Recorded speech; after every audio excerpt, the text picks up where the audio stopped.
players here because, quite frankly, they take up a lot of space. We're going to do this windowed. Apologies for that. Probably set the graphics to good because we just don't have a powerful computer. I would like to be able to see the stream at the same, the chat at the same time. So, apologies here. We're going to be using a very squashed visuals. There. All right. Oh, no, I clicked it. Is there any music in here? Move the mouse up and down to flap. Oh, we actually broke it, is the comment. Okay.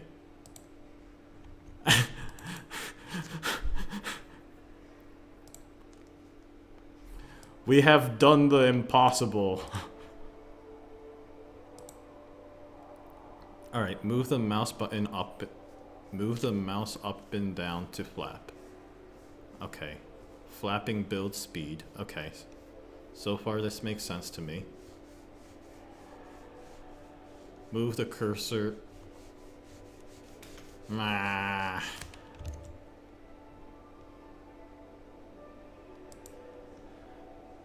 I seem to be just going through the world, man. I wonder if, I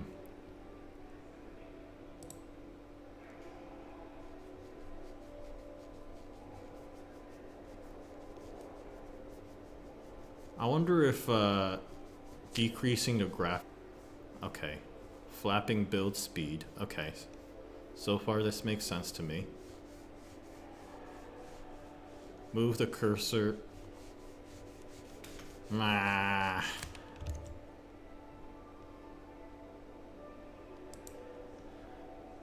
I seem to be just going through the world, man. I wonder if, I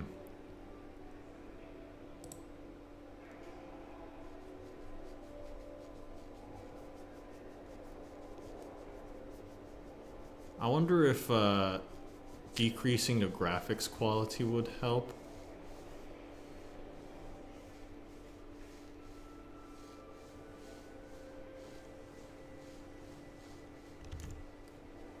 You can steer these with the mouse too. I'm not understanding the flat mechanic here. Do I...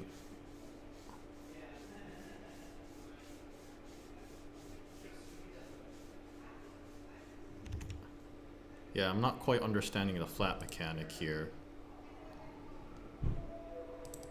I'm gonna try something a little different. That's fine. Decrease it to the lowest graphics setting.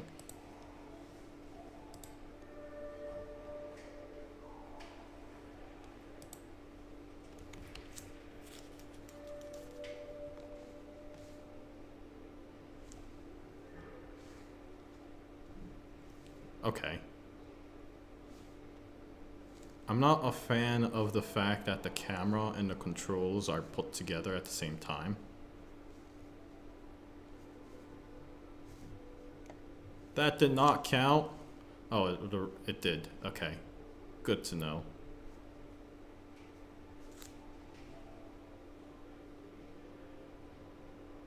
Alright, cool. Apparently higher frame rate helps me actually play this game. Who'd have thought? Alright, cool. There are a lot of rings in this world.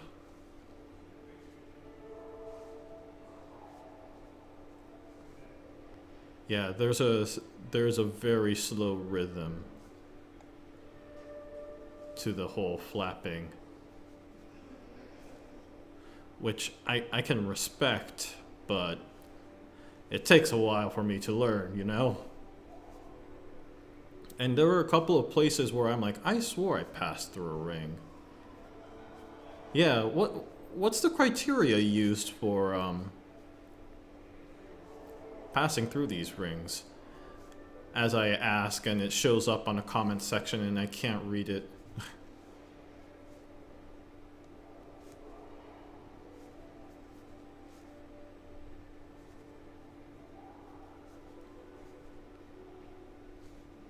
Alright, close enough. So it's not so much passing through the ring as touching the rings. I have 7 seconds. 6, 5, 4, 3, 1. Yay, how'd I do? Thanks for playing! Your final score was 80. 800. That's pretty good. Let's try that again. Alright, so obviously the game is buggy, which really does affect first impression of the game. I know, because that's what I keep complaining about with Super Mario Sunshine. Oh, shots fired. Anyways, but what I was gonna say is that, at least from a control scheme perspective, I actually do find it somewhat relaxing, which does seem to be a very intentional thing here, at least based off of the graphics. I'm having a lot of stressful moments largely due to steering, but the reason why for that is because I'm not a fan of the fact that the camera is binded with the direction you're going. I would like to be able to set the camera to any direction I want to, independent of my movement. I understand that kind of makes it a little awkward and unusual, but that's simply how I feel about it. But as mentioned earlier, like I said, I do find this game to be of a more relaxing sort. What would be really much more useful is that if you had a bit of a tutorial letting you know what the rhythm is on the flapping, because yes, I realize that the flapping is necessary not only to get up on a higher plane, but also, or get up on a higher altitude, not higher plane, but also that, you know, get up on a higher altitude, but also that, you know, if you could give me a moment or two to understand how the rhythm of that flapping is supposed to be, that would be really useful. It doesn't have to be like a mandatory tutorial per se. I think Parappa the Rapper just gave you like a how to play instructions that was in the menu somewhere that you can use, and it'll let you know what the absolute timing was necessary. So yeah, I do find this to be a relaxing experience. I kind of find it to be a little infuriating at the beginning because I just kept clipping through the world.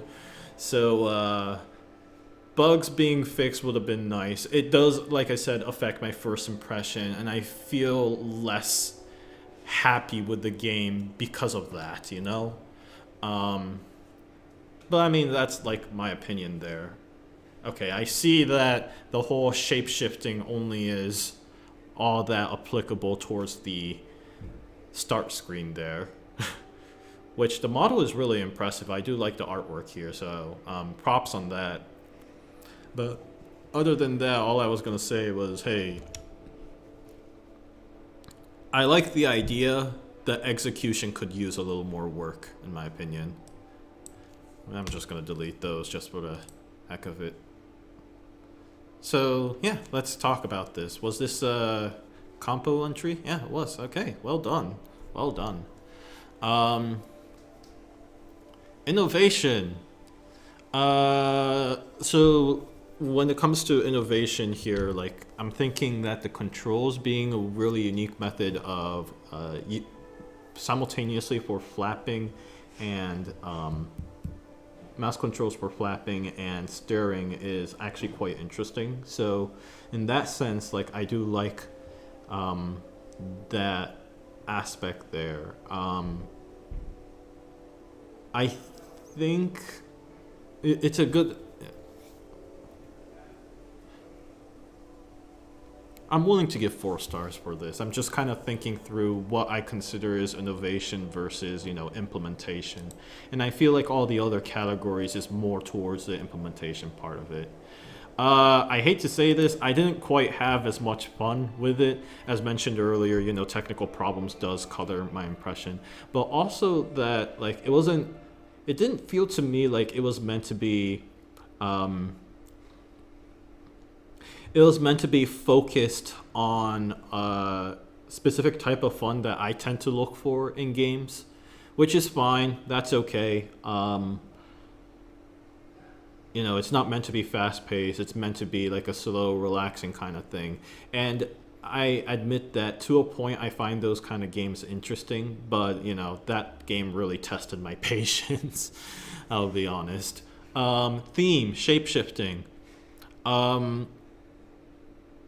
I don't really see how that's a good implementation of that theme, both from a literal perspective, which, like, I mean, you know, it was in the start screen, that was about it.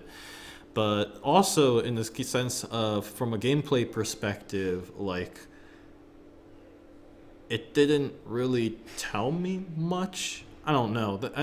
It just didn't feel like it was all that theme related, which, to be fair, I did not. Theme is like something I always fail at in my own game entry, and you know, that's okay. It doesn't affect my overall, or I like to think that those kind of things do not affect the overall score. Graphics, actually, I was really impressed by this. I really liked it a lot. Gonna wait for the one that absolutely blows my mind. But while this didn't exactly blow my mind, it was a very clever use of low poly graphics, and I did like what you had there, so that's pretty good. Humor, not available, so I'm going to leave that on unrated right here. Mood. Could have been better. I feel like the graphics kind of held it off from being being more of a moody game that it could have been. But I did like the aim and the intent behind the game. So at least that kind of ranks, you know, midway through. It's just that, like, the presentation needs a little help. Overall, a 3. The bugs gets me, but I do like the idea. I do like the control scheme. It just needs the tutorial itself just needs a little work with it. And there's also the fact that, you know, there seems to be no way to recover once you've fallen down to the depths, regardless of whether you clip through the ground or not. Like, you'll be rapidly trying to flap as hard as possible, and that just kind of aggravates. Like, it makes the situation worse because now you start flapping so rapidly that the game doesn't register as a flap anymore, and you know that further encourages the player, that further causes the player to not read that, you know, you're supposed to be flapping at a very specific pace. So what would be really nice is, you know, after you're down below a certain altitude, it just either pops you back up or resets the level in some way. That would have been nice.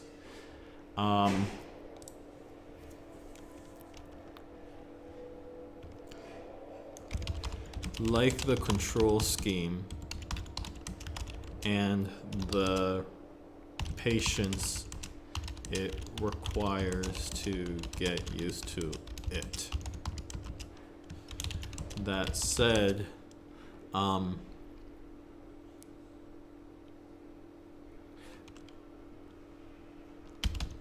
it's somewhat aggravating to find yourself stuck in a valley, unable to get up because you're panicking and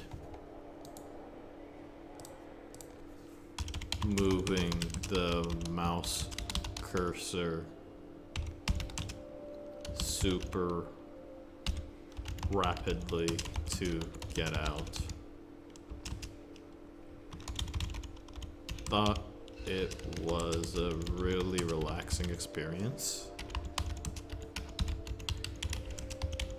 Once I got the hang of the controls. Not a fan of all the clipping bugs.